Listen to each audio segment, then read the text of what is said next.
Everyone. Thank you for joining us today. I'm just going to give it just a second to see if we have a few more coming in. We had a few little technical glitches this morning, like any good Zoom call, but now we are on track. So thank you for staying in the waiting room with us. Nice to see some new faces out there. I am Tara Ballman, the program director here at the National Aging in Place Council, and I am really excited to introduce Judy Cornish to you. She has a full hour with Yes, us today. we So, will assess. if we We could are have everybody mute, please. Perfect. She has a full hour, so we're just going to go ahead and get started. But if you could hold your questions to the end or put them in the chat box, and we'll make sure that everyone is addressed before we go. So with that, I will turn it over to you, Judy. Thank you so much for joining us. Oh, you're welcome. Thanks so much for inviting me. This is a topic very dear to my heart. So I'm always glad to share. So what I'll do, I'm just going to share my slides now with everybody. And, you know, what I would like to talk about today is probably two words you don't normally see in the same title: gifts and dementia. And all of my work with dementia, I'll begin by kind of explaining how I became involved and where it all started. But the reason I am still, more than a decade later, not practicing law as I was trained to do, and I'm still involved with dementia now with education and training, is because when I first began spending time with people who were experiencing dementia, I very quickly came to understand that there's a way to work with it. And when we do work with it rather than against it, there are gifts. There's gifts for both the caregiver and the person who's experiencing it. So DAWN is an acronym, and it's one that I very carefully chose because I wanted to have a name for what I was doing and what I wanted to communicate, a name that brings hope. And DAWN really is the beginning of it's the Dementia Alzheimer's Wellbeing Network and the DAWN method. It began when I thought I was going to retire, semi-retire, to practice elder law in this small town in the very center of Idaho, Moscow, Idaho. And that was, for me, I thought I'd be working maybe 10 or 20 hours a month and able to enjoy small town life and nearby mountains and all the beauty the area has. It also has there are 3 universities. The University of Idaho is right there in Moscow, 6 miles across the border, Washington State University, and then another university that is faith-based. So there's a really diverse population. And my introduction wasn't from a family member. Like most of us, I think, are drawn into the world of dementia care by a loved one. For me, it was a neighbor. It was the woman across the street who I had just started getting to know. And she was, I don't know, probably mid-60s, curly white hair, great sense of humor, a little forgetful. And we would chat when she was out in the front yard watering her tomatoes. And so one evening, her daughter dropped in. She'd come over from Oregon. And she came by and she said, well, just want to let you know, we're going to be moving Mom into a care facility. We'll sell the house because she's beginning to lose the car. She'll drive over to Safeway's, leave the car in the parking lot, forget that she drove it there, go home, and then she calls the police and says somebody stole her car. So we can't have that. So we're going to move her into a care facility. And to me, that just sounded terrible. The idea of being moved out of your home for being forgetful, it seemed to me she just needed someone to help, just to be there.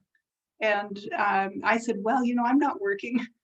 And that was fateful last words because I offered to help. I said, I go buy groceries. I buy groceries every day or every week. I'll take your mom with me. She likes going swimming. I'm an early riser. She likes to go swimming in the morning. I'll take her swimming. Sure, no problem. Don't move her. Let me help. And I could be like the daughter that's closer nearby. And so that's how it started. Within weeks, I was getting calls from other people.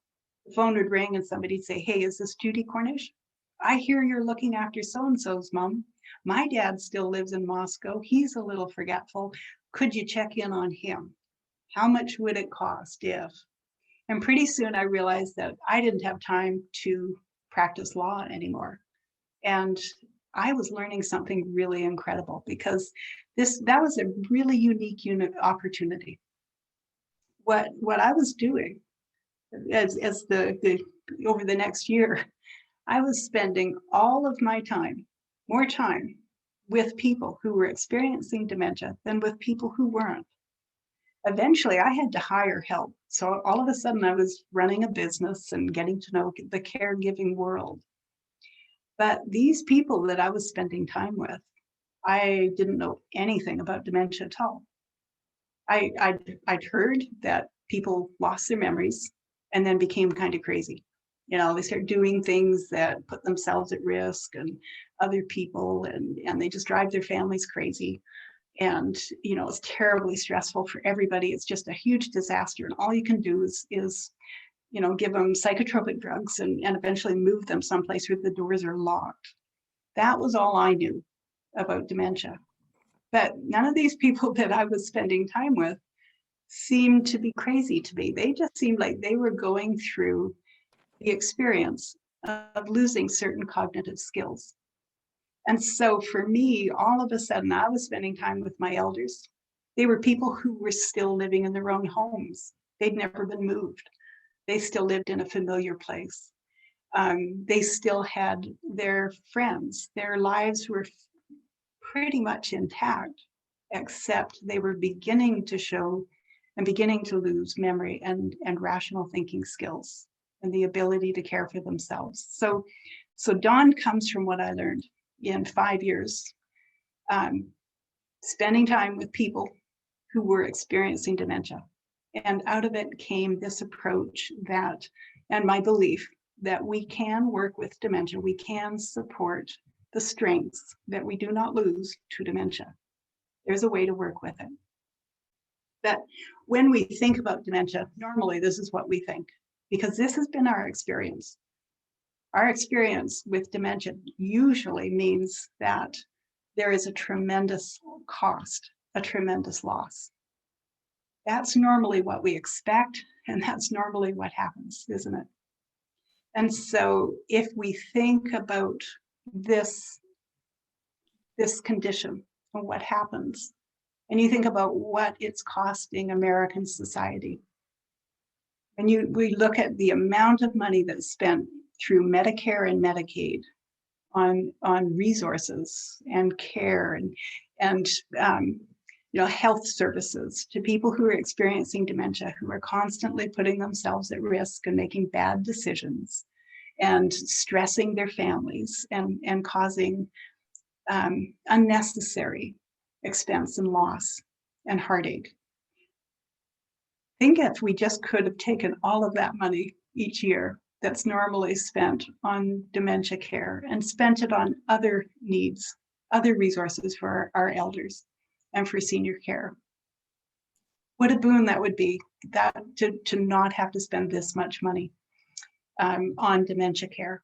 But the trouble with that number, 305 billion spent last year, is that we have to keep in mind that it's us, it's families, it's people who are actually shouldering the greatest burden of care, the greatest cost in dollars, but also the greatest cost in stress. But when I look at that and I think 18.6 billion hours unpaid, well, that's not the whole story, because it's worse than that. Because all of those people who are staying home and providing care for a loved one who needs care and oversight and supervision, that's a person who would have been at the peak of their career, at the height of their earning years. And as an elder law attorney, I know that what that means is they left the workforce. They not only have lost their earnings for the years they've left the workforce, but their Social Security benefit for the rest of their lives will also be lower. That's an incredible loss to the families of America. You know, when I was practicing and I was settling estates, it didn't take me long to realize there were two kinds of clients who came to an elder law attorney.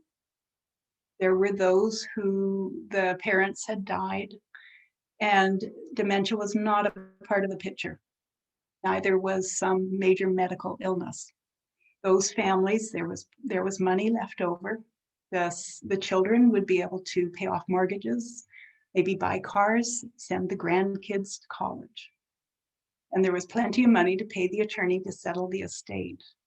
But then there was the other clients, the ones where dementia was a part of their parents' lives, or some major medical illness. Those people, there wasn't any money to pay off mortgages or buy cars or send the grandchildren to college. There wasn't even enough money left over to pay the attorney to settle the estate. The kids would pay it. And so I think the effect that dementia has had on the US economy, but primarily on families, is incredible, incredibly expensive, not even taking into account the difficulties of trying to look after somebody who's losing cognitive skills. So how does it look? When we begin to experience dementia, what's going on? What happens? One of the things that happens is our attention skills are changed. There are 5 different types of attention, and when dementia begins to affect a person, they'll lose the ability to direct their attention, redirect their attention, and maintain their attention. That's a pretty big loss. And that's how we end up with people who become focused on something and we really wish they could turn their focus to something else. We really wish they could forget that particular thing, and they can't. They can't reclaim or redirect their attention.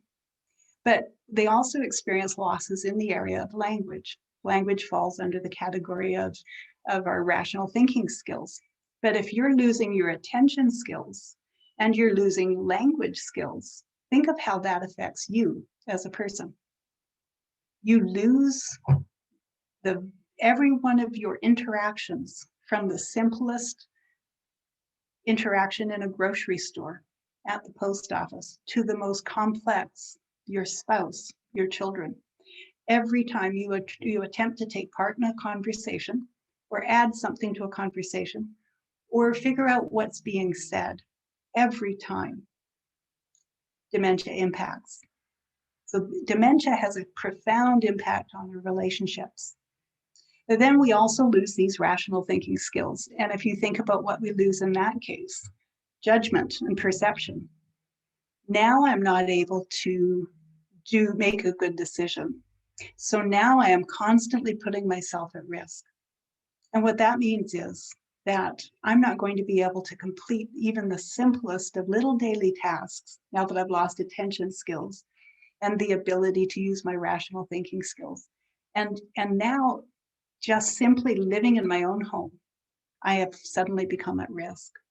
But it's not sudden, is it? I mean, it's sudden sometimes. Sometimes people lose skills overnight. Other times it goes on for an indefinite period of time. So there's also that problem of not knowing what skills are going to go how quickly. But my ability to actually take care of myself is impacted by dementia as well.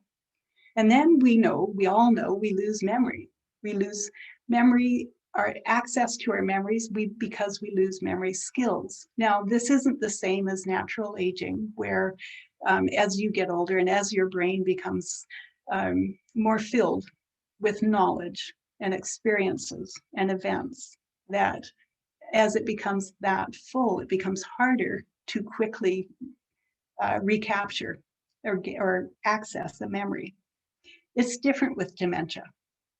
With dementia, we're actually losing the ability to recapture or regain or retrace the path back to a memory. So it's as if it's the same as when somebody loses vision. If I lose the ability to see, I've lost my vision skills, it's not going to help to point and tell me to look over there, look in that direction. You used to be able to see. Here, I'm giving you hints. I'm telling you it's to your left. That won't help me see again because I've lost the skill of seeing. And when we lose memory skills, it's the same way. We can possibly it might help to try to jog somebody's memory. Sometimes that works, but it won't work forever, because with dementia, we lose the skills entirely. And the person who's experiencing dementia eventually ends up living in what we call the psychological present. And this is a period of time of about 3 seconds. Daniel Kahneman calls it the psychological now. So that's where people end up living. And when we lose those memory skills, we lose the ability to properly interpret what's going on in the present. So look at how dementia affects the person. The loss of skills completely derails them. All of their relationships, their attempts to communicate, their ability to perform tasks and care for themselves, their ability to even interpret reality correctly. That's a tremendous loss. So dementia is costly. That's true. But is that the entire story? There really is a lot of loss, but it is not complete. We harm our loved ones who are experiencing dementia if we stop right here and not look any further. So what I learned when I chose to spend my time with people who are experiencing dementia and I truly became completely fascinated with what was happening, because it seemed to me it wasn't craziness. Nobody was crazy. Everybody I was spending time with, they were having emotional reactions that shaped their behaviors. And when our brains make errors, they're always logical. That's one of the first premises if you're learning language acquisition. But the truth is, the first thing I learned was that these people that I grew to love, my friends, my neighbors, they were losing some skills, but they were not losing all their skills. Let's look back at how dementia affects a person again. This time I've regrouped what we lose, and I've grouped it into our skill sets. Cognitive skills, number one, what we're looking at when we think about judgment, perception, and language. Executive functions, if you are talking to a neurologist, maybe. We're talking about the loss of rational thinking skills, and that is one of our 2 human skill sets for thinking. Number 2, memory skills and memories. That's part of our ability to experience. And we lose that. We lose the ability to experience the past or draw on past knowledge, but we do not lose the ability to experience. We only lose one out of that section 2.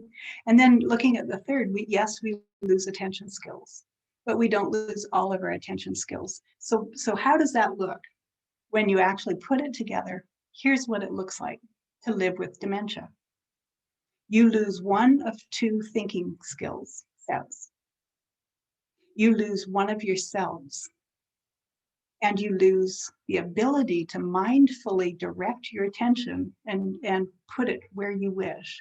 But you do not lose what we have that is the opposite of mindfulness, mindlessness.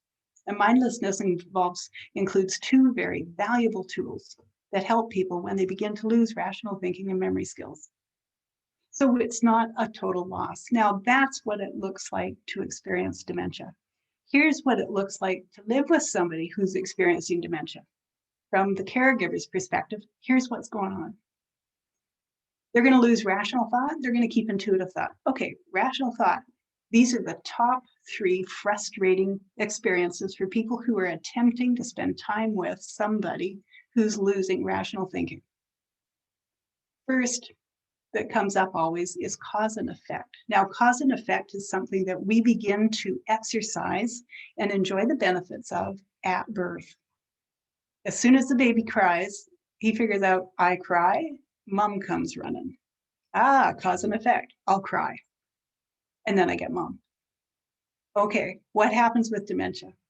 So let's picture me and my lovely neighbor across the street, we'll call her Mary. Me and Mary. I'm going over to take her, and I know she needs to get some groceries. So I pop over, and it's the middle of an Idaho winter, and I say, hey, Mary, let's go get groceries together. And she says, sure, let's do that. I'd like to. Okay. And I say, great. So it's wintertime. See, if you look out the window, it's snowy out there. We better wear our winter coats. And she looks out the window and then she looks back at me and she says, no, thanks. And I said, oh, come on, Mary, you got to wear a coat. Look out there. There's snow. It's windy. It's cold. As soon as you walk out the door, you're going to be cold. You need your coat. Well, now she's a little put out. She's a little irritated with me because I'm younger than she is. I'm her neighbor. Who am I to tell her what to do? And she looks me in the face and she says, honey, I'm not wearing a coat. What happened? Is she experiencing one of those symptoms of dementia? Is she becoming difficult? Is she on the verge of a combative behavior? Is she having a personality change? No, she can't use cause and effect. Now, if I push, what am I going to get? I'm going to get an irritated, grumpy elder. If I'm her daughter, it's probably going to happen quicker because we've got baggage. She knows I'm her daughter and she knows she's the mom. But what if I understand that she can't see cause and effect? And it's just a loss of a cognitive skill, one of the ones that we have that comes along with rational thinking. So instead, I don't take offense. I'm not bothered. I just say, oh, well, okay. But Mary, do you mind if I take your coat? Because I'm going to wear mine, but you know me, I'm always cold. Now we get Mary again, because Mary is such a sweetheart. And she says, no, honey, you go right ahead. And we walk out the door and I turn to put the key in the lock. And I lock the door and I turn around and I look at her and she's looking up at the sky and she says, oh my goodness, I'm cold. And I say, oh, okay, here's your coat. I brought your coat. You could wear your coat. And she says, well, thank you, honey. Right? This is the loss of cause and effect. If I'm her companion and I don't understand what she cannot do, which skill she lost, then we are going to have conflict rather than companionship. How about sequencing? We do this to people all the time. Okay, Mary, it's time. We got to go to the grocery store. Grab your coat and your purse and meet me at the back door. Okay, if Mary was 2 years old, I'll bet she could do it because we start learning to sequence very, very early in life. But now Mary's losing her rational thinking skills. So guess what? She can't do that. But I am setting her up to fail. I'm setting her up to be embarrassed. Now, if I were her husband and I say, honey, you know where your coat is, you know where your shoes are. Now go get your coat, go get your shoes, grab your purse, meet me at the back door. I'll get the car warmed up. I have now embarrassed my spouse. I have expected her to do something that she doesn't know how to do. Now we have a conflict. Companionship is gone. It never works well. There is never a good outcome if you embarrass your spouse. And when people keep putting us on the spot and embarrassing us and irritating us, and they're the very people that we expect to understand us and to love us, we get upset. It's not a symptom of dementia. It's what happens to us because we're humans. And it happens when we are losing skills and the people around us don't understand. How about prioritization? Prioritization, another executive function, it's the ability to recognize or prioritize between ideas and actions. So I lose the ability to understand why one thing is more important than another thing. So if I am experiencing dementia and I am sitting drinking my morning cup of tea, and my husband says to me, Judy, it's Tuesday, and today is the day we have to go to the doctor. We have to be downtown within 1 hour. You need to put your teacup down and come with me because it's time to get dressed. What's going to happen? I like tea. I look at my tea. I look at my husband and I say, no, I'm drinking my tea. And he says, oh, but Judy, come on, honey. It's a doctor's appointment. You know, it took us 3 months to get in. You know, you have to go to this appointment. You know that we're going to lose Medicare coverage on this item. If you miss another one of these appointments, they'll cancel coverage on it. All I'm hearing is the Charlie Brown cartoon, the adult voices in the background that don't make sense. But I'm also receiving an accusation. I cannot understand why one thing is more important than another. And I also can't understand why, because our rational thinking skills allow us to understand why. So here we are once again. It's as if my husband is saying to me, honey, Judy, I understand that you lost your ability to see. I understand you got hit in the head and the result was you have gone blind. But come on, I knew you once could. So I'm going to point and I'm going to turn your head in the right direction. And I know you'll be able to see. It's the same thing we're doing when somebody has lost the ability to use rational thinking and we say, oh, you don't understand, why not? Oh, let me tell you why not. Then you'll understand. It's as if we think we can teach them rational thinking skills again. The person who's experiencing dementia has lost their rational thinking, does not and cannot understand why. And so every time we say, you have to, you should, you must, you need to, you can't, you cannot, every time we use one of those words, we are accusing them of something they do not understand, and they'll receive it as an accusation. And it should be, if we just understood the skills they lost, then we wouldn't be expecting them to do what they can't do. All right, at the same time, I'm spending time with somebody who's experiencing dementia. Here's what, my computer timed out there. Here's what they are doing. What they are doing is living in the present, picking up all the sensory information available to their eyes, ears, nose, their taste or touch, all 5 senses to the best that those senses are operable. Your loved one who's experiencing dementia is at receiving all of that information. So now they're receiving that information, but they don't have the ability to analyze it because they've lost rational thinking. They've also lost memory.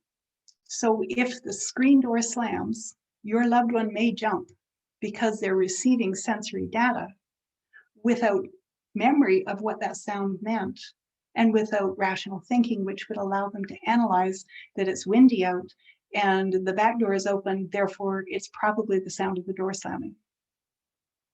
There's a difference between receiving sensory data and being able to analyze it or remember what it meant. And so your loved one is receiving all of that data. And what we can do is we can shape what they experience in the present.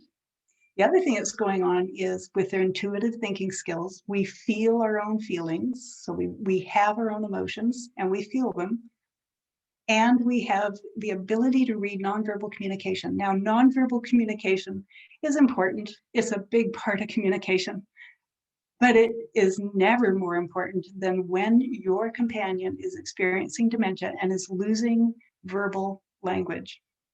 They do not lose the ability. In fact, I think they get better at using and recognizing nonverbal communication. That I'll be sitting in somebody's room, sitting and talking with somebody's, we're having a great old time, we're reminiscing, and I'm telling her all her favorite stories and all her favorite memories, because I listen carefully and I've memorized them. And then the door opens and there's her daughter. Her daughter comes in. Now her daughter, of course, has been down at the main desk trying to sort out the bill or trying to figure out what happened to that brand new t-shirt that she just bought Mom last week and brought. Where'd it go? Your daughter's been doing some of the necessary business. Now daughter shows up, the door opens, there's daughter's face. Daughter looks worried, or daughter looks preoccupied, or daughter looks, suddenly there's a flash of guilt on daughter's face because she so wishes she was the one who was sitting and Mom was laughing with her. But Mom looks at the daughter's face, and in an instant, we go from the mother and me having a wonderful interaction, happy as could be, perfect mood, beautiful companionship. Immediately, the mother has read her daughter's face. Depends on Mom's personality, whether she looks at her daughter's worried face and decides and says, oh, honey, what'd I do? What happened? There must be something wrong. What happened? Or whether she looks at her daughter's irritated face and she responds with irritation. Well, what are you upset about now? What'd I do now? Or whether she looks at that guilty face and she feels guilty too. Oh my goodness, I must have done something. I know I must have done something to make my daughter so sad. Whatever mood we bring, whatever facial expression, whatever our nonverbal communication is saying, it is being read by an expert. And we need to know that, because if we don't realize that, we will inadvertently be ruining companionship and giving the messages we do not mean to give. messages we wish we didn't give. The bad news with intuitive thinking is the last point there, fight or flight. And with fight or flight, somebody who's losing rational thinking and losing knowledge of the past, it's best if we don't irritate them or embarrass them, because we want to have companionship and we want to have the least conflict possible. We want to be able to help and we want them to accept our help. But it's in understanding and knowing what our loved one is able to do and what our loved one does do when they're experiencing dementia, what their strengths are or what their weaknesses are. That's how we avoid conflict. The remembering self and the experiential self. How many times have you heard somebody say, oh, it doesn't matter because she won't remember anyways? It absolutely matters. It absolutely matters every time, all the time. Why? Because we not only have a remembering self, which would be the ability to use memory skills to enjoy memories, to live in the past, to reminisce, to look back, to consider the past, to learn from the past, to shape our understanding of what's going on in the present by knowing what has happened in the past, to accurately understand reality. We lose that, but we do not lose the experiential self. The person who is experiencing dementia loses one self, not two. And it doesn't matter whether your loved one is unable to speak, unable to feed his or herself, unable to get out of bed unassisted or at all. It doesn't matter. If they are alive, they are experiencing. They are experiencing whatever sensory data is being gathered by those intuitive thinking skills. And they are 100% experiencing their own emotions and the emotions of anybody around them that is communicated to them through nonverbal communication. This is really important to understand. So those aren't such inexplicable reactions now, are they?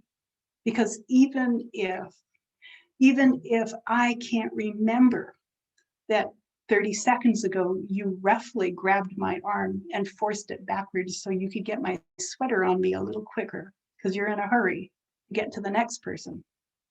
Or it doesn't matter whether I can't recall what I just heard you say on the telephone about me. I'm still going to react. My emotions will be valid and my emotions will be clear. I will feel them. I will feel embarrassment. I will feel hurt. I will feel physical pain. And even if I can't explain it to the next person, or even if I can't remember it long enough, even if I'm living in the 3-second now, and I don't even have the ability to turn to you and say, ouch, slow down. Even then, I still experienced it. So you're going to see my behaviors, and they are going to be a result of what I experienced in the present, despite being unable to recall or recount what just happened. And then we have to keep in mind that we have attention skills, but we also have those incredibly valuable tools of mindlessness, automatic thinking scripts, and muscle memory. And boy, it doesn't matter if you're experiencing dementia or not. If you had to use rational thinking and memory to get yourself from bed to breakfast every day, if you had to use rational thinking and memory to do every little task every day, you'd be exhausted before breakfast. We all benefit from automatic thinking scripts and muscle memory. We create those through repetition. We create them through repetition in a familiar place. So the person who's experiencing dementia still has 2 forms of attention skills. They can still focus. They just can't turn it off. They can't recapture it. But they do have automatic thinking scripts. They do have muscle memory until we take them away from their familiar place. When we do not understand what their strengths are, we actually take away their ability to function. There's a reason to keep somebody in a familiar place for as long as possible. And if you understand what skills they're using and which ones they're not using, then they can stay there longer and be safer for longer. And oh my goodness, it's so much cheaper to live at home than it is to live in a care facility. And it's so much less painful to live the way you've chosen to shape and live your adult life as an elder, rather than to be uprooted and put into corporate-owned group housing. So we need to understand, when we love somebody who's experiencing dementia, we need to understand that there are strengths, there are skills people are using, and it is not loss alone that shapes the experience of dementia. It's whether or not our companions understand what we are doing and what we cannot do. That's truth number one. Truth number two, losing skills causes us emotional distress. It's painful and it's embarrassing and it's terrifying to suddenly find yourself in your own home, unable to make coffee, to wake up in your own bed, in your own home, and be unable to figure out or place or recall how you ended up living there. It's really, really scary to find yourself living in the 3-second now, unable to even recognize your own easy chair, that chair you've been using for the last 10 years. We lose so much, and our response, our emotions, are what cause us to behave. It's not disease that causes us to behave. And when we say that people are experiencing dementia-related behaviors, we are limiting them in terrible ways. And I truly believe that stigma, the fear of dementia, comes from this, from not understanding that this disease symptom treatment model really doesn't fit. Well, we don't have treatment anyways, but symptoms the symptoms of disease really be behavior? Isn't behavior isn't it a symptom of how we feel? And then how we feel, isn't that our emotions? Aren't those results of our psychological condition? Is it disease? It doesn't make sense to me. We need to be looking at dementia as something that happens to people, something that people experience. And when we look at it from that direction, then it begins to make sense. So this is what I call the dawn flower. I had an artist who told her that what I wanted and she created it, but the emotional needs of dementia. Everything begins with mood management. Why? Because we human beings, the way we manage our moods is with memory and rational thinking. And what happens with dementia? We lose those two sets of skills. So we lose exactly what we need to manage mood to dementia. That means our companions are managing our moods, whether they realize it or not.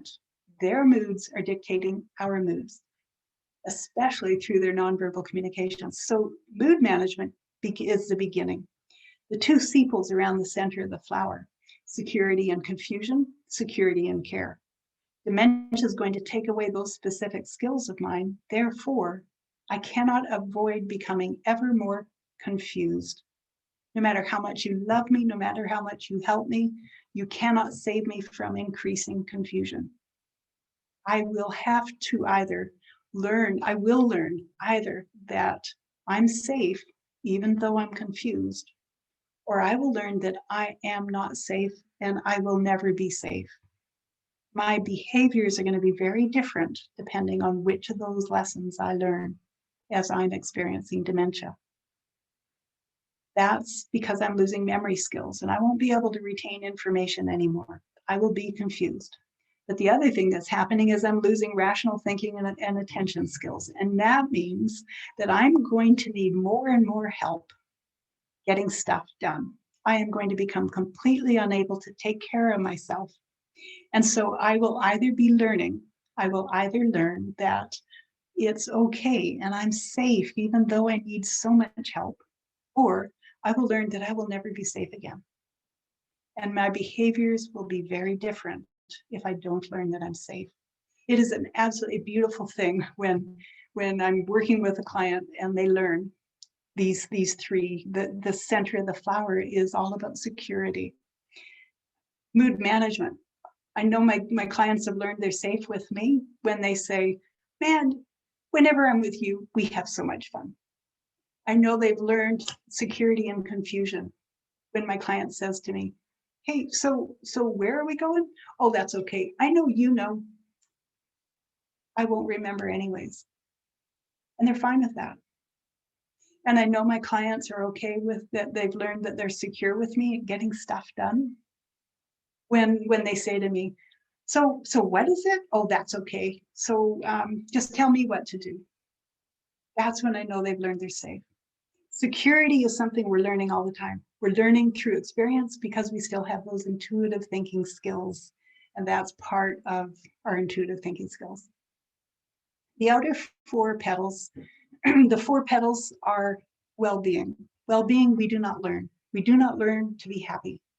We can learn about happiness, but we experience happiness. We experience social success. We experience a sense of control, a sense of value, a secure future. These are feelings, these are experiences of well-being that you in moments can bring into your loved one's life, or in moments they can lose. But this is something where you're just adding beauty, like petals on a flower. That's the 7 tools of the Dawn method. And that's how I teach the Dawn method, is in meeting these 7 emotional needs that dementia creates. Now, this slide here presents exactly the same information as the previous slide. What's the difference? This slide I designed to tell you about the 7 emotional needs of dementia via your rational thinking skills. The previous slide, I explained the emotional needs of dementia for your intuitive thinking skills. Each of us is better at one or the other. Each of us prefers one or the other, rational thinking, intuitive thinking. But we as human beings, we need them both. The intuitive thinking skills, those are primary. Those are the inductive thinking skills, the gathering of information. They are like the engine of the car. Our rational thinking skills are a set of tools. They are secondary. They are not the engine of the car, they are the steering wheel, just tools. And I know in this culture, in this country, we like to talk about intuitive thinking skills as being intuition, something about emotions, not really important, leads you astray. But that is not true. We are confused. Intuitive thinking skills are our primary set. And when somebody begins to experience dementia, they do not lose those intuitive thinking skills, just the tools, just the rational thinking skills. So dementia to me is something that is experiential. It's the experience of losing skills. It is not the experience of disease. You can't find a physical manifestation. There's no tumor, there's no broken bone, there's no gaping wound. There's just emotions and our behaviors as we try to deal with this loss of these skills that we've had our entire life. When you understand that your loved one is losing certain skills and keeping others, then you can begin to work with dementia. And that is truth number 3, that we can't work with something until we understand it. But once we do understand what's going on, once we find a model that is actually helpful, a model that helps us understand so we aren't so afraid and so confused by what's happening, then we can begin working with it. And anytime you start working with something instead of against it, there are gifts. So let's think about what there could be. What can there be in dementia that brings gifts to both the person who's experiencing it and the person who is attempting to care for and love the person? The gifts lie in the skills we keep and the skills we lose. So let's talk about intuitive thinking skills, and experiential self and mindlessness. Just quickly, let's pull this together in our minds. So when we're talking about intuitive thinking skills, we're talking about receiving sensory stimuli, but not interpreting it, just receiving it. We're talking about feeling our own emotions and recognizing other people's emotions, but probably becoming, if not already, unable to describe them, express them, or explain why. And the thing about having the ability to read nonverbal communication and not have rational thinking is that when your loved one appears before you wearing a frown or looking scared or worried or concerned about something, without rational thinking skills, you can't look at that person and say, I think I know why my loved one, why my companion looks scared right now. You can't say, use your memory skills and say, well, I remember what just happened a few minutes ago. No wonder she's frowning. All you can do is take it personally. All you can do is, if you look upset, it must be directed at me. And so this is what's going on with our intuitive thinking skills and that learning by experience. That means that all the time, if I'm experiencing dementia, all the time I'm learning whether or not I'm safe with each of my companions individually. Okay, what's coming to us via the experiential self? Again, no access to the past if I'm losing my memory skills. I lose access to the future when I lose my rational thinking skills. Because the rational thinking skills give us the ability to plan, anticipate, initiate. All of these different activities of rational thinking enable us to consider the future and prepare for it. But if I've lost those two things, I am 100% present. Nothing's distracting me. This is like what people meditate for, is to turn off the voices in our heads that are really our rational thinking and our memory, to turn down the static, to turn down the noise. Your loved one is experiencing dementia, very likely. I think what happens, who can know really what's going on in somebody else's mind, but I think that voice that is constantly explaining to me what I just did, what I need to do next, and why, I think that voice becomes silent, intermittently starts to fail, and pretty soon it's gone. And can you imagine walking into the room with no voice telling you why you came there, what you need to do next, and why? Life is really scary without it. No distractions from the present, but no preparation for the future, and no information coming from before, from the past, to help you interpret the present. You are receiving all of the sensory stimulation and all of the social stimulation made available to you because you've lost initiation. You are not able to get it for yourself. And when you lose memory, you lose knowledge of what it was that you enjoyed so much. Those things we do. I remember the first time a client lost knowledge of her favorite activity, her self-care. She forgot that she loved hot baths. And a part of her disappeared then. She was just kind of at a loss. We had to begin suggesting hot baths, and we began filling hot baths and bringing bath salts and all kinds of things so that she'd be able to enjoy them. Another client, it was a cup of tea, really strong tea, two tea bags and 8 ounces of water in a mug. But boy, he forgot all about liking tea, but my goodness, when we gave him a cup of tea, he was so grateful and he enjoyed it so much. What else do we get? What else is available here? These mindlessness tools. So your loved one, when they lose the ability to use memory skills and rational thinking skills, and if they are living in the familiar place, if they've not been moved, these two tools are extending their ability to function. Okay, what's an automatic thinking script? Every time you've been living in the same place using the same dishwasher for some time, I'll bet you can empty the dishwasher on an automatic thinking script. I'll bet you can use the washing machine, the dryer on automatic thinking scripts. When you wake up at night, go to the bathroom, come back, get back into bed. That's muscle memory. It gets you back. This extends our ability to function. And these things are really valuable. If you start quizzing somebody, and say, okay, come on, Mom, how do you make coffee here? This is your coffee. This is your coffee maker. Come on, tell me how you do it. I don't want you forgetting. Well, you'll break that automatic thinking script. She'll never be able to make coffee again.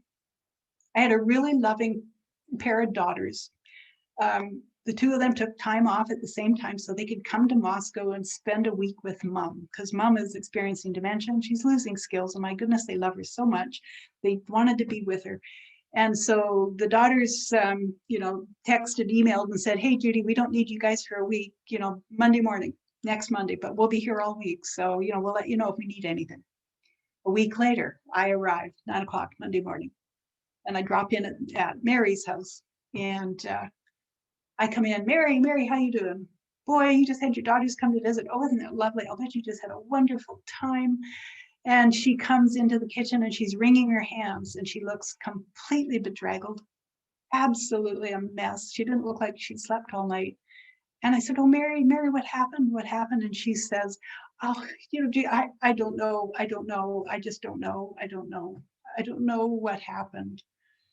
And so I go in the bedroom and her loving daughters had rearranged the bedroom to make it easier for her because, dad always slept on the side of the bed that was closest to the bathroom. And, but poor mom, he's been gone for years. Wouldn't it be better if she could just get out of bed, go straight to the bathroom without having to go all the way around the bed every night in the dark?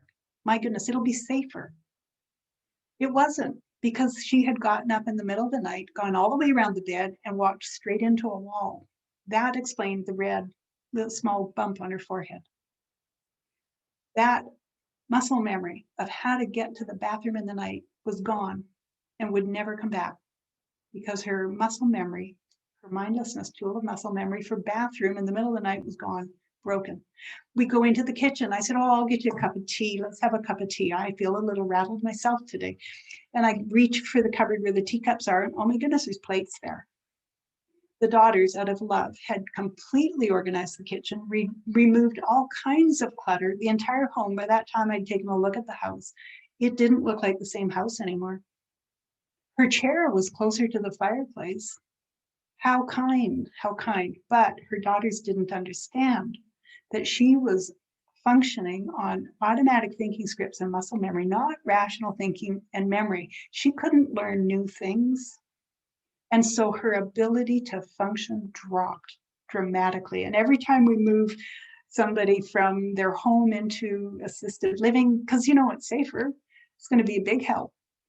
And within months, they have to go to memory care. Why? Because they were operating at a higher level using these mindlessness tools. And we didn't know that. We didn't realize it. So going back, thinking about this, where do we find gifts now? In all of this, where are the gifts? The gifts are where it's the combination of skills that we have and don't have. Gifts are there when we begin to understand dementia as a change in skills, life skills, and we begin to expect from people what they can do, not what they can't do. And we can find these 5 gifts as soon as we start working with these skills. Beauty, emotions, forgetfulness, being fully present, and learning from experience. How's this work? All right, beauty. We all know that it works to use distraction. We need to become beauty detectives. We need to become devoted to figuring out, for this person, my loved one or my client or whoever it is that's losing those very specific skills, they can still experience all sensory stimulation available in the present. Oh my goodness, I am going to find all the things that are beautiful to this person. And every time I'm with this person, I am going to fill their present with what is beautiful to them. Because if that's what I'm after, I too get respite. There is nothing more restorative. There is no better respite. There is no greater fun than making your purpose, not accomplishing stuff, getting tasks done, running errands, going to appointments. But if your job, at least some of the time, is to find beauty, that is respite. We can't cure dementia. We can't all have a dozen caregivers. We can't afford to hire an entire team. Most of us as family caregivers, we are on our own most of the time. We are not only exhausted, We are on a steady road of increasing exhaustion and depleted functioning ourselves due to never getting a break. We can't change that, not in America. I know other countries, they have all kinds of great programs like, respite caregivers provided by the government in Britain. Only one shift a day is what they complain about over there. We don't get that. Where can we find respite? We can only find respite in the moment, in the present, with our loved one. Look for beauty. It will help you both. There's a wonderful little quote, and I can't remember who said it, but that the fragrance of the rose remains in the hand of the giver. It does. It'll heal you both. So search for beauty. If you've got to park the car and walk to the doctor's appointment, there's something beautiful in the way. There might just be a dandelion growing through a crack of the sidewalk, but hey, those are really pretty if you stop and look at them. You have to buy groceries? Go spend some time in the produce department. Don't think about what produce you need, just point out the pretty stuff. Pineapples are beautiful. A whole bin of peppers, different colors of peppers, they're gorgeous. Sensory stimulation, our brains desperately need it. When we begin to experience dementia, it doesn't go away. We still need it. You can find sensory stimulation, music, of course. Be a music detective, figure out your loved one's favorite music. There can be maybe half a dozen songs from a lifetime that will bring her to tears or start her feet tapping and her singing along. Search for beauty. That is a gift. I spent too much of my life working in the law, and then I got to spend 5 years, day after day, with a whole bunch of different people who were experiencing dementia. And, I didn't know very much about dementia. I didn't know there was stigma. Not at first. I lived in my own little world with all these people who were my neighbors and my elders and my friends. We had more fun driving around looking for Christmas lights, listening to music, just going on scenic drives, anything at all that would be beautiful for the person you're with. That's the first gift. Use positive emotions to shape my mood because I have no skills to resist. Now, this is what it means to experience dementia. You are at the mercy of the emotions and moods brought to you. How is this a gift to the caregiver? Well, research tells us, and I think it was Kahneman who did this, where they came up with some menial task. Half of the people that did the task had to hold a pencil in their mouth. Half of the people that did the task had their foreheads taped together as if they were frowning. The pencil forced the smile muscles to activate. They did some 10-minute task, and then the researchers asked them questions. They didn't know, but what the researcher was trying to figure out is, did they feel happier or less happy after doing that task? 90% of the people responded. The ones who were holding a pencil in their mouths all felt happier. Those who had simulated frowns felt worse, less happy. We produce the actual action of smiling produces endorphins. It raises our own moods. So if you are the companion, if you love somebody who's experiencing dementia, or you work with people who are experiencing dementia, create an RBF for yourself that is peaceful smile, a mask of a peaceful smile. And that smile will raise your own mood, but it will also raise the mood of everybody you come in contact with. And it will decrease stress and conflict amazingly. I think the greatest gift I experienced through working with dementia was this realization that although they didn't have rational thinking tools and they didn't have memory tools, I do. And so I realized that before, I thought that my mood was a result of the circumstances of my life. I thought that the way I felt was a result of what happened. That means you're a victim of circumstance. You could be get cut off in traffic and you feel irritation. Well, there you are. You got stuck with a negative mood, a negative feeling. Well, that is not true because we have rational thinking tools at our disposal. We have memory skills at our disposal. We get to choose our moods. And it was the most incredibly freeing event of my life to understand that I don't have dementia. I do have the skills to change my own moods. I'm in control of them. That was the greatest gift I got. Allow me to forget what is unpleasant to remember. Now, we all think it's wonderful to have great memories. Our society prizes memory skills. Those who have good memory skills, they get gold stars in kindergarten. They get 100% on tests all the way through school, and they do really well when they take their doctoral programs. We reward people with good memory skills. We pay lawyers, we pay surgeons, we pay CEOs, we pay people who have good memory skills lots of money. We reward that. We think that because it's good to be able to remember things, because it helps us get things done and stay grounded in reality, that memory is always good, but it isn't. There's many things that happen in life that are not good to remember. You know, if another gift I received was realizing that if in the future I could lose my rational thinking skills and my memory skills, that it would be wise of me to think back through my life and anything that made me uncomfortable and anything that I hadn't been able to deal with at the time, that I should take the time now and come to grips with it. Do therapy if necessary, deal with these things.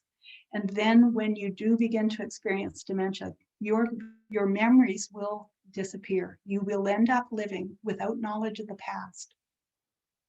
That's not such a terrible thing. So often I've seen couples where the marriage, the relationship was shattered by an event, by a behavior, by something done, something said. And then you can see it healed again. I know with one couple, I told the husband, I said, you just have to hold in there, just wait, because memory will take away knowledge of that and she will fall in love with you all over again. And I think it was about 2.5 or 3 years, and she did. And they were just like they were earlier in their marriage. The relationship healed. I've seen parents who would forget what the child did, what the daughter, what the son had done. And when that knowledge was gone, the relationship was healed. It's so important to recognize that there are gifts. We don't have to remember everything. It's okay to let things go. Just if it's before dementia, be sure that you deal with everything you can beforehand. There's also, there's techniques too for helping your loved one who's experiencing dementia, who is through these changing memory skills and attention skills, things will reappear from the past that you had no knowledge of. You didn't know about it, and now they can't escape it. Validation therapy, essentially what you do is you grieve with them. Don't tell them that was then, this is now. That's not happening now. Forget that. I don't want to hear it. Sit down and grieve with them and love them through it. And then it'll resolve and then it'll go away. I teach a class on that. That's a whole topic. But allowing people to forget, save the good memories, let the bad ones go. This ability to be completely present. We practice meditation trying to get there. We tell ourselves it is good to be mindful. We try to help and to bring ourselves to be present and alive and attentive to the present, not always lost in thought and preoccupied, worried about what's already happened, what's happened but not resolved yet. We just don't like the way it's turning out, or we're worried about things that we think might occur in the future. That's what we do. That's what we are always doing, those of us who've got these rational thinking skills and memory skills. We have to consciously use our attention skills to turn off the past and the future to enjoy the present. Well, if you love somebody, if you have a companion who's experiencing dementia, they live there. Just go join them. Be there with them. Normally our conversations are about the past and the future. If you get to sit in a coffee shop, again, if your estate is open and there's coffee shops open, sit there and listen to what people talk about. Nobody is talking about the present. But boy, if you are spending time with someone who lives in the present, you will discover all kinds of beautiful things right there. There is a lot of enjoyment right there in front of us that we don't notice because we're preoccupied.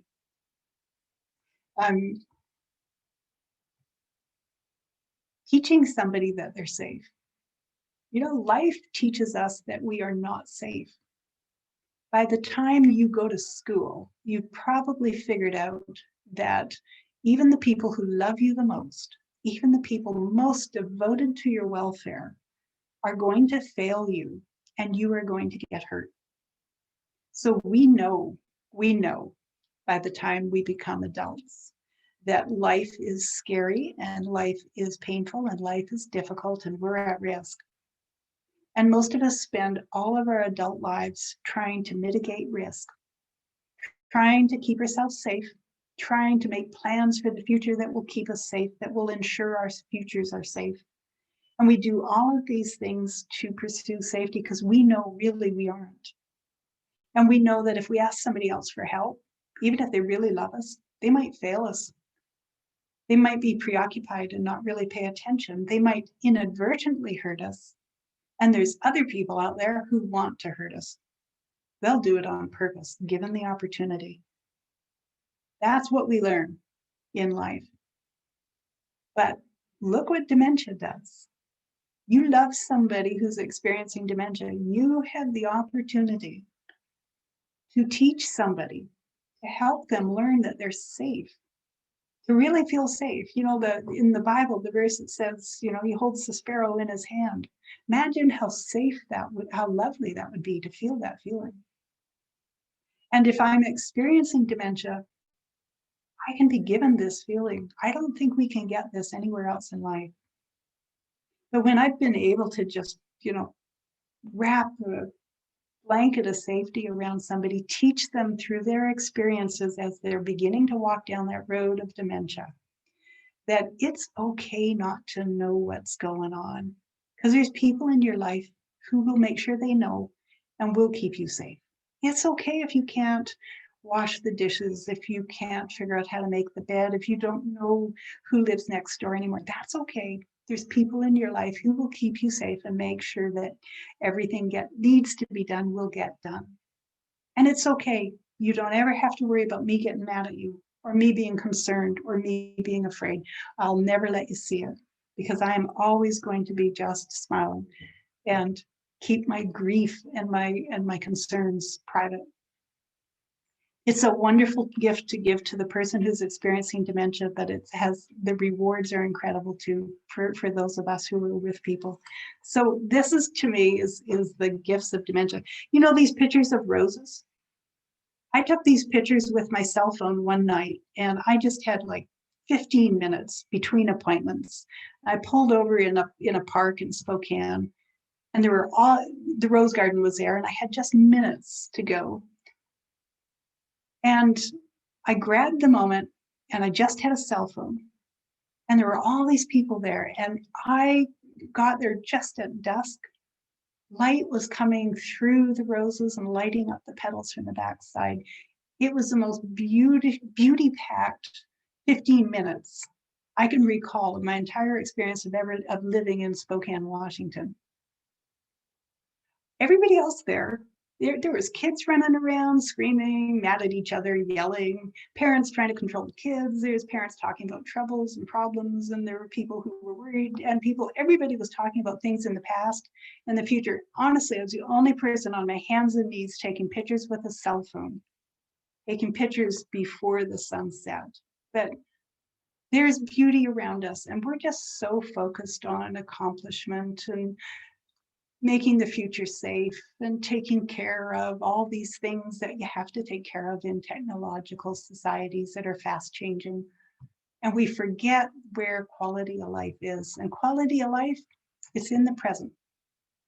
And the gifts, dementia will bring you gifts if you work with it and you pause and pay attention and be in the present with the person who's experiencing it. So that is, I will stop my share. Should I stop share? And there we are. That was great. Thank you so much. I was just enthralled by that topic. You just make me think of it in a way I've never thought of before. And if we can get our medical professionals and family members to think this way as well, I think it would make a huge difference in the lives of our dementia patients. So thank you so much for joining us. Does You're anyone have welcome. any questions? We'll open up the floor real quick. If you have questions, you can unmute or any comments. If not, I'll be sure to share Judy's information. We met through LinkedIn, by the way. So if you're not on LinkedIn, that's a great place to connect with other senior professionals and also the National Aging in Place Council. We're very active. Yeah. So Yeah. yeah. Any questions from anyone? Comments before we let Judy go? No. Well, thank you so much, Judy. This was our professional development series for the month. Next month, we're going to be talking about the mindset of seniors. So kind of along the same lines of getting a little behind the scenes. So Yeah, that's right. thank you. So thanks All everyone right. for joining us. And thank you, Judy. You'll be able to find this presentation on our YouTube channel and hope to see you all at our next event. Okay, Thanks, sounds everyone. great. Thanks for joining us, guys.